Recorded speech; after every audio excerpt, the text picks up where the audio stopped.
simple histoire, un témoignage de timing, parce que nous avons un Dieu qui est parfaitement à l'heure. Je ne fais pas de publicité, mais certainement la meilleure montre qui puisse exister est la marque Zénith, fabriquée à la Chaux-de-Fonds.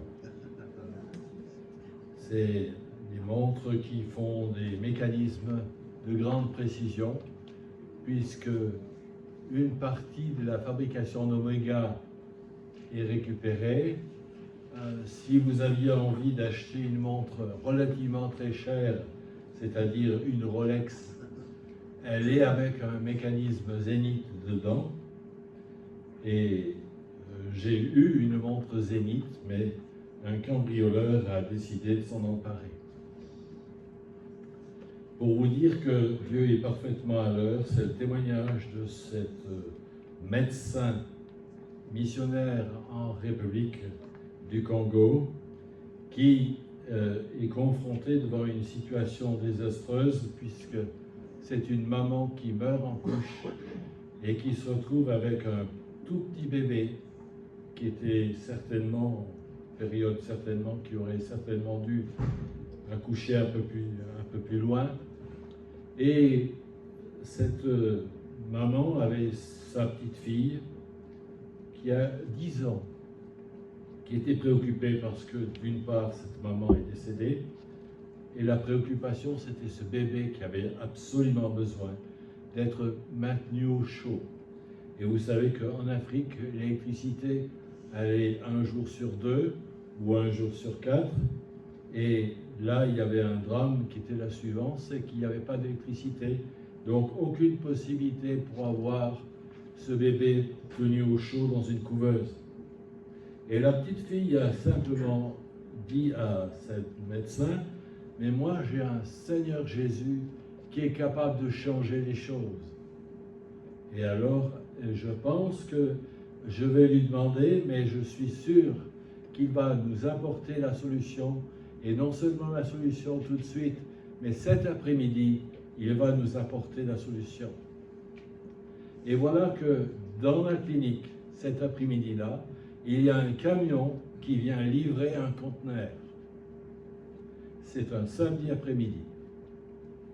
C'est inhabituel parce qu'habituellement, le samedi après-midi, il n'y a pas de livraison prévue. Mais là, il y avait cette livraison. Ce conteneur contenait des médicaments et il y avait de la nourriture pour les bébés et toutes sortes de choses qui pouvaient concerner la clinique. Et au fond du conteneur, on se pose la question, qui est-ce qui a pu avoir cette idée de mettre ça dans le conteneur? Il y avait une bouillotte et une couverture de survie. Si vous imaginez la réponse. Et lorsque on fait une rétrospective, ce conteneur avait été expédié 5 mois auparavant. Et il arrive ce jour-là où il y a ce besoin. Dieu est capable de donner la réponse tout à fait à l'heure.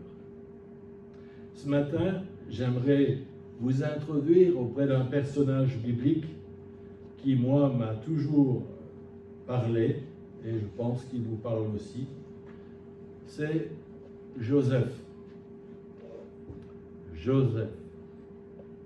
Il y a une phrase que j'ai empruntée, qui n'est pas de mon origine, mais qui est importante à redécouvrir. Vous vous en sortirez. Ce ne sera pas indolore, ce ne sera pas rapide, mais Dieu utilisera ce gâchis pour de bon. En général, ne soyez pas stupide ou naïf, mais ne désespérez pas non plus. Avec l'aide de Dieu, vous vous en sortirez. Joseph, que je pourrais introduire, ce serait projeté, mais ça demanderait un peu de temps, puisque ce serait du chapitre 37 de la Genèse pour se terminer au chapitre 50 de la Genèse. Ce serait un peu long. Et donc, on va prendre quelques points bien précis de quelqu'un qui a vécu quelque chose de tout à fait particulier, quelqu'un que peut-être vous connaissez parfaitement parce que vous appréciez cette vie de Joseph, mais on va découvrir il appartient quand même à une famille un peu particulière. Appartenir à une famille du type de celle que Jacob avait créée, ça peut être un peu compliqué. Il n'est pas nouveau qu'il y avait déjà cette ambiguïté que pouvait être la polygamie, mais Jacob avait 2 épouses. Alors, il faudrait bien sûr aller en amont pour savoir pourquoi 2 épouses.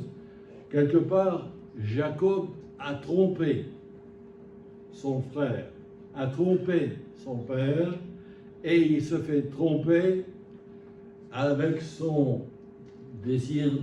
sa décision de se marier avec celle qu'il aimait, cette Rachel. Au lieu de trouver Rachel dans son lit, il trouve Léa. Et il a travaillé pendant 7 ans pour avoir Léa, et il doit continuer et retravailler 7 ans pour obtenir Rachel. Alors, pour faire l'histoire courte, Rachel ne pouvait pas avoir d'enfant, et Dieu est intervenu puisqu'elle a pu avoir 2 garçons. Le garçon que nous allons parler, c'est Joseph. Joseph est né, et Rachel, en mettant au monde Benjamin, elle est décédée. Alors, pour faire encore l'histoire plus courte, il y a quand même des choses assez intéressantes à obtenir, mais on va pouvoir aussi découvrir l'ambiguïté dans cette famille. Léa a eu 7 enfants, c'est-à-dire 6 garçons et une fille. Ensuite, il y a Zilpa, la servante de Léa, qui a eu 2 enfants. Rachel a eu 2 enfants, et Bila, la servante de Rachel, a eu 2 enfants. Si vous avez bien fait le calcul, ces 12 enfants dans cette famille, ces 12 garçons sont devenus les 12 tribus d'Israël. Et lorsqu'on se rend compte comment que les choses ont été mises en place, on est un peu dans cette ambiguïté de trouver cette famille dans laquelle on ne pouvait que découvrir des tensions et des tensions assez vives. Ils n'avaient pas besoin d'installer des panneaux solaires. Donc, la préférence de Joseph par rapport à Jacob, elle est marquée. Et dans le chapitre 37, si tu veux bien afficher le 37 et le verset 2 à 5. Alors voici la lignée de Jacob à l'âge de 17 ans. Joseph prenait soin du troupeau avec ses frères. Le garçon était en compagnie des fils de Bila et de Zilpa, les femmes de son père, et il rapportait leurs mauvais propos à propos de leur père. Israël, c'est-à-dire Jacob, aimait Joseph plus que tous ses autres fils, parce qu'il avait eu dans sa vieillesse, et il lui fit un habit de plusieurs couleurs. Que quand il y a un problème, pourquoi on n'en ajouterait pas un deuxième?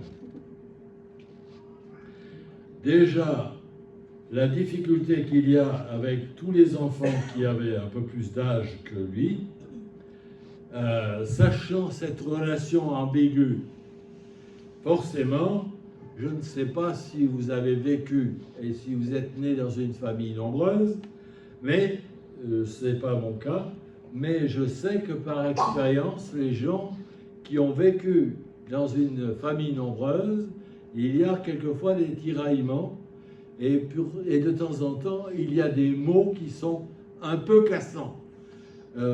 On aime bien le frère, mais de temps en temps, on essaye de lui montrer qu'il n'est pas tout à fait là où il devrait être.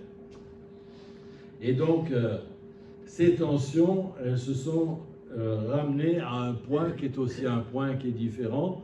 Les tensions, elles conduisent à la haine. Et on va découvrir que la haine, elle peut vous conduire au crime. La haine ne pousse que dans le terreau du ressentiment, de l'incompréhension, de la jalousie pour marquer.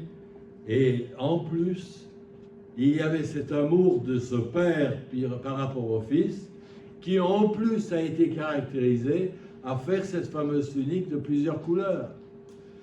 Il est le seul dans l'ensemble de cette famille à avoir cette tunique.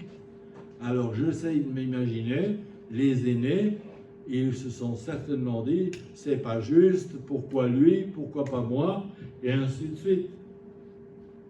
Et donc, en plus, on va découvrir que Joseph ajoute quelques ingrédients avec ses rêves et avoir déjà une perception sur l'avenir. Que quand il fait cette remarque, comme quoi il a vu les gerbes, et puis ces gerbes, elles vont venir se courber devant la sienne, et ainsi de suite, il est en train, en plus, d'en ajouter.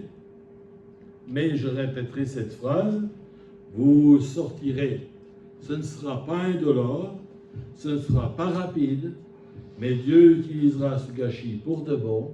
Et en général, ne soyez pas stupides ou naïfs, mais ne désespérez pas non plus, avec l'aide de Dieu, vous vous en sortirez. Le verset 4 de ce chapitre nous montre que les frères, donc, virent que leur père l'aimait plus que tout. Et donc, ils sont arrivés à un point où ils l'ont détesté. Alors, le détester à un point qu'ils ont même fomenté, profitant du fait qu'ils sont allés mettre les troupeaux un peu plus loin, on estime à peu près à 50-60 km, il y avait une distance suffisamment importante pour permettre qu'il n'y ait personne qui puisse rapporter ce qui se passe.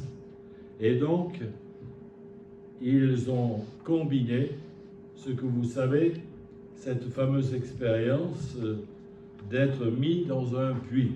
Alors, j'ai cherché dans les textes le puits, le trou, vous pouvez mettre tout ce que vous voulez, mais le fait est qu'ils ont maltraité Joseph, au point qu'ils ont monté toute l'histoire avec cette fameuse tunique qu'ils ont trempée dans le sang d'un bouc pour faire croire au père comme quoi il avait été pris entre les mains des bestioles qui pouvaient éventuellement y avoir.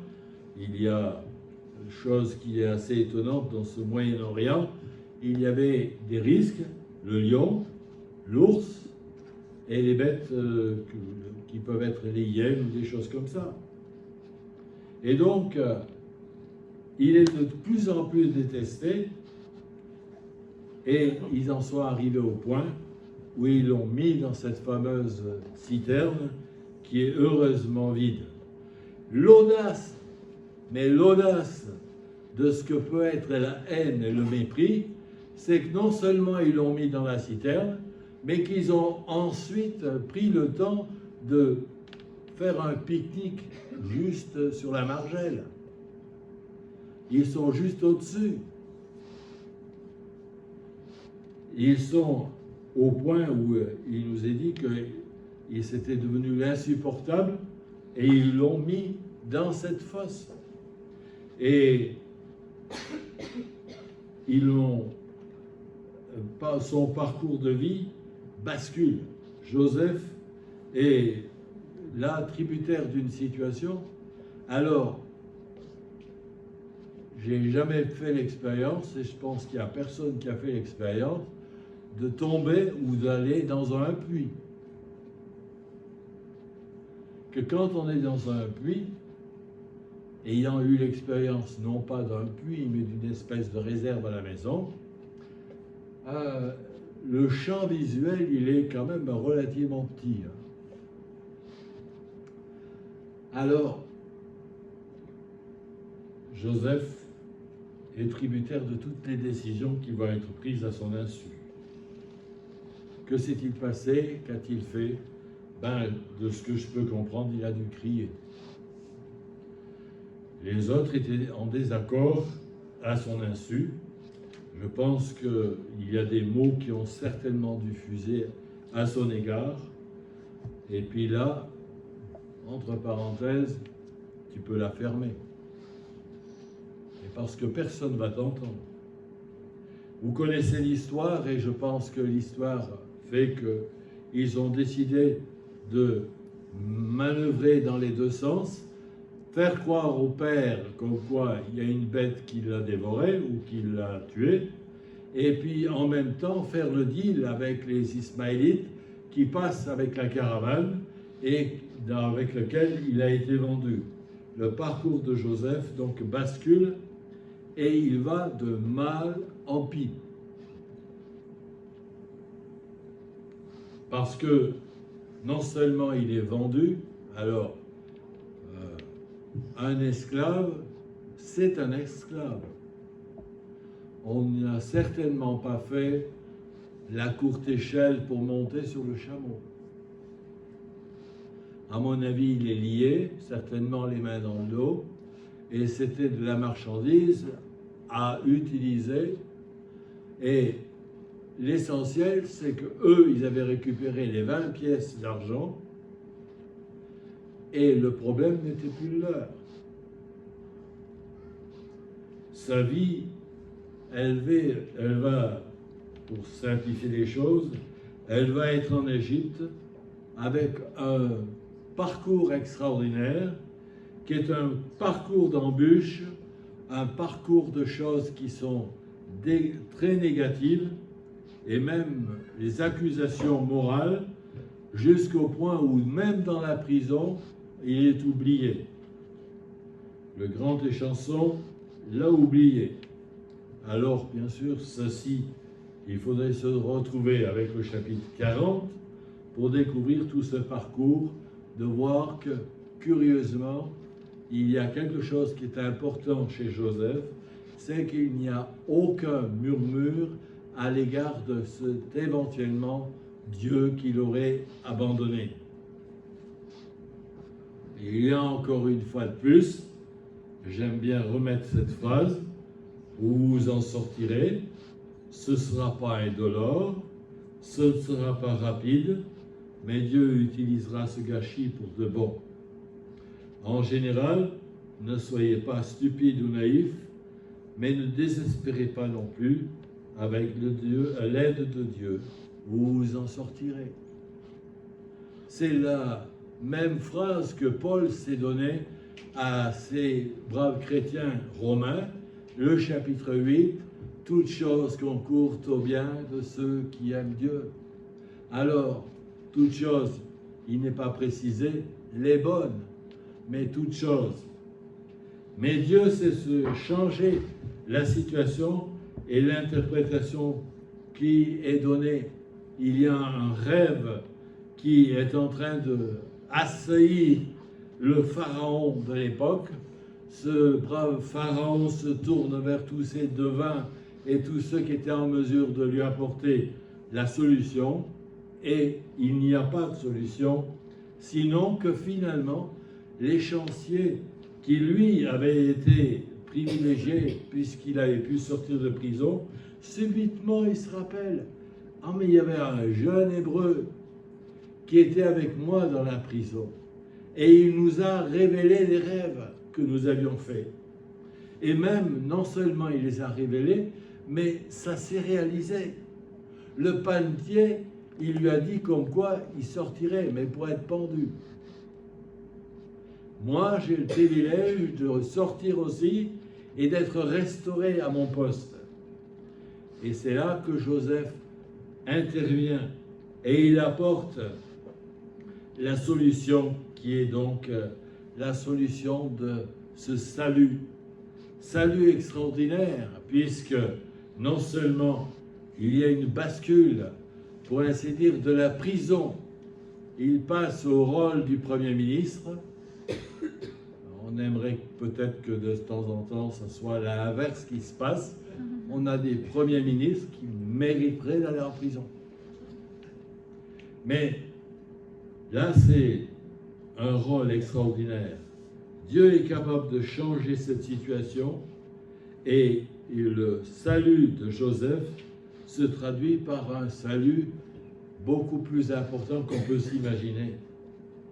En même temps que quand on fait la découverte de ce planning et de ces choses qui se passent, dans la vie d'aujourd'hui, nous avons besoin de découvrir que Dieu est capable de nous donner la bonne place, de nous donner des moments qui sont peut-être des moments difficiles, mais j'aimerais quand même rappeler, jusqu'à ce que vous vous rappeliez de cette phrase, vous vous en sortirez, ça ne sera pas indolore, ça ne sera pas rapide, mais Dieu utilisera ce gâchis pour de bon.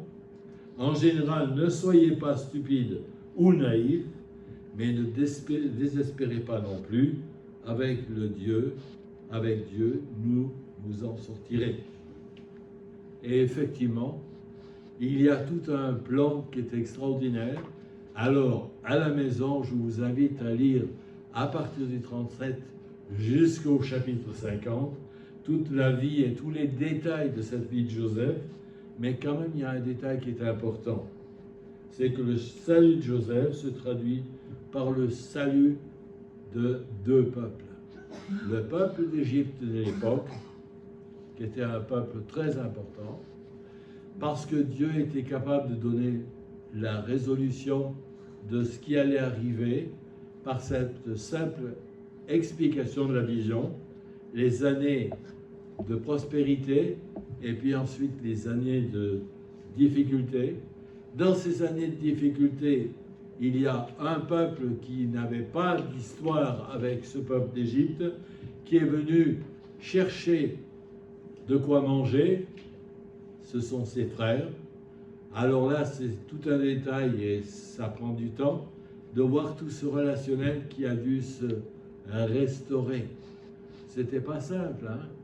Parce que dans l'arrière-tête des frères, ils se sont dit, nous l'avons maltraité, c'est à notre tour d'être maltraité. Il va nous arriver des bricoles. Eh bien non, parce que Joseph avait un plan qui était le plan extraordinaire, c'est être dans le plan de Dieu. Et notre vie spirituelle, elle est liée aussi à cela. Est-ce que dans ma vie spirituelle, malgré les difficultés dans lesquelles je peux me retrouver, est-ce que Dieu n'est pas souverain dans l'histoire? Et Dieu peut changer cette situation. Mais la famine va faire venir ses frères, chercher aide et nourriture. Et là, à mon avis, il y a quelque chose d'intéressant. Ce serait le chapitre 42, le verset 21. Et là surgit la culpabilité. Cette situation, elle est là. La culpabilité. Finalement, on a quand même été cruel à l'égard de notre frère. Maintenant, il est en position que les rôles vont peut-être s'inverser. Il était faible, nous étions forts, et maintenant, nous sommes faibles, et lui, il est fort. Mais entre eux, ils se disent, ah, nous sommes bien punis à cause de notre frère. Nous avons vu son angoisse, et quand il nous implorait, et nous ne l'avons pas écouté. Maintenant, c'est à nous de connaître l'angoisse. Toute la stratégie de Joseph, elle nous fait dire encore une fois de plus cette phrase. Vous vous en sortirez. Ce ne sera pas indolore. Ce ne sera pas rapide. Mais Dieu utilisera ce gâchis pour de bon. En général, ne soyez pas stupides ou naïfs. Mais ne désespérez pas non plus. Avec l'aide de Dieu, vous vous en sortirez. Je passe sur tous les détails de ces fameux coupes, de ces fameuses choses qui étaient mises dans les sacs, parce qu'il avait une bonne méthode pour ramener à ses frères les décisions qu'ils avaient prises quelques mois plus tôt. ou quelques années plutôt. Parce qu'entre le moment où les choses se passent, c'est-à-dire où Joseph est le Premier ministre, et le moment où il était dans le fameux puits, il y a quand même 20 ans qui se sont écoulés.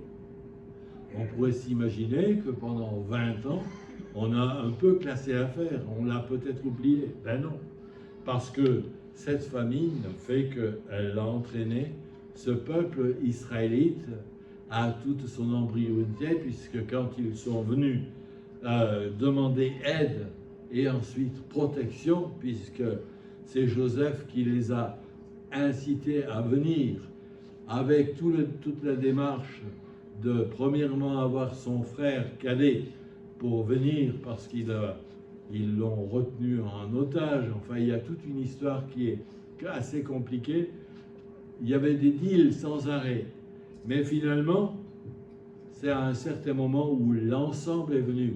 Les 70 personnes qui représentaient le peuple juif de l'époque, il les a installés dans le Gozen, c'est-à-dire la terre, la zone la plus riche d'Égypte de l'époque, pour qu'ils soient protégés, et non seulement protégés, mais il y a une leçon assez extraordinaire, c'est qu'il ne les a pas brimés comme il aurait pu le faire. Il les a bénis. Et notre rôle, nous, en tant que chrétiens, c'est aussi de bénir ceux qui peut-être ne sont pas tout à fait justes avec nous, ou même qui nous méprisent. Le chapitre 50 et les versets 20, il y a cette phrase que je trouve assez extraordinaire, c'est la phrase que Joseph donne. Vous projetiez de me faire mal, mais Dieu a voulu qu'il en résulte du bien, en vue de sauver la vie d'un peuple nombreux, comme vous le voyez aujourd'hui. C'est cette phrase qui est extraordinaire. Vous projetiez de me faire du mal, mais Dieu a voulu qu'il en résulte du bien, en vue de sauver la vie d'un peuple nombreux, comme vous le voyez aujourd'hui. Je voudrais faire simplement une phrase de typologie, c'est que finalement, on a un exemple tout à fait extraordinaire de la vie de Jésus. Joseph, il y a toute une période qui est une période très difficile. Christ a eu aussi ce parcours, mais il y a un parcours où pendant 3 ans, il a béni, il a fait des choses extraordinaires. Les aveugles voient, les paralytiques marchent. Enfin, je ne vais pas vous expliquer, mais c'est le rôle de ces 3 années de ministère. Par contre, il y a une fin qui est une fin terrible. Mais en même temps, c'est une fin avec un but, le salut. Le salut de quiconque vient à lui. Joseph, comme je le dis, c'est ce type qui peut représenter Christ pour nous. Accusé, maltraité, chemin unique, malheureux, mais tellement extraordinaire. Chemin unique du salut pour chacun d'entre nous. C'est la compréhension de ce fameux verset que nous connaissons parfaitement bien, c'est Jean 3,16. Car Dieu a tellement aimé le monde qu'il a donné son Fils unique, afin que toute personne qui croit en lui ne périsse pas, mais qu'elle ait la vie éternelle. Sommes-nous prêts à vivre ces moments difficiles? Sommes-nous prêts aussi à nous tourner vers le Seigneur? Je terminerai avec simplement cette phrase, du moins cette prière que peut-être vous allez vous rappeler. Ça s'appelle la prière de poche. Vous savez, il y a plein de choses qui vont dans les poches. Est-ce que vous connaissez la prière de poche? Elle est très simple. Il y a 6 lignes et elles sont courtes. La première, c'est Père, parce que nous nous adressons à notre Père céleste. La deuxième lettre, la deuxième ligne, c'est Tu es bon. Donc Père, tu es bon. La troisième, j'ai besoin de toi. Nous pouvons aussi ajouter une quatrième. Nous avons besoin de toi. Ensuite, je suis reconnaissant. Et c'est au nom du Seigneur Jésus. Amen. Alors je la répète. Père, tu es bon. J'ai besoin de toi. Et là, nous pouvons formuler le besoin. Nous avons besoin de toi. Nous sommes reconnaissants. Je suis reconnaissant. C'est au nom de Jésus, ton Fils. Amen. Si vous vous rappelez de cette prière, c'est une prière qui va rentrer dans la poche. Nous voulons être reconnaissants aussi de faire que, quelque part, Joseph a eu cette expression et ce type de prière. Et Dieu a répondu. Nous prions ensemble. Seigneur, nous sommes reconnaissants de cet exemple que tu nous donnes dans ta parole, de cette vie avec tellement de péripéties de Joseph. Mais Seigneur, nous sommes reconnaissants parce que tu es celui aujourd'hui qui est celui qui répond aux prières et aux besoins. Nous savons que nous avons des besoins. Nous savons que tu veux permettre que tous nos enfants qui rentrent des camps puissent le faire d'une manière posée. Merci Seigneur de ce que tu es celui qui bénit aussi ceux qui sont dans la difficulté à cause de la santé ou à cause de toutes sortes d'autres problèmes. Merci Seigneur de ce que nous pouvons nous tourner vers toi. Nous savons que les moments où nous devons être patients parce que tu es celui qui nous a fait cette promesse, que tu étais avec nous jour après jour. Merci Seigneur pour ces moments. Amen.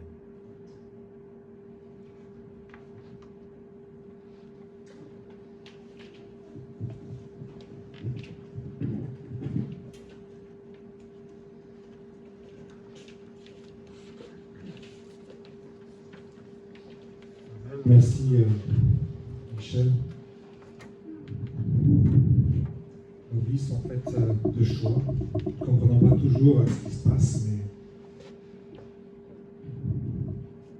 le Seigneur est avec nous.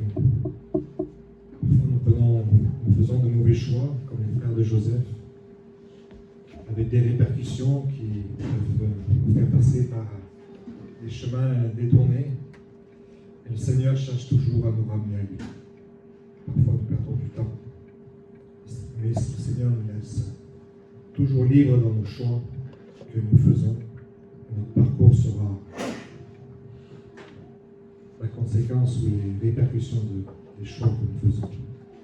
Chantons béni soit ton nom.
Fondre en moi des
Quelques annonces.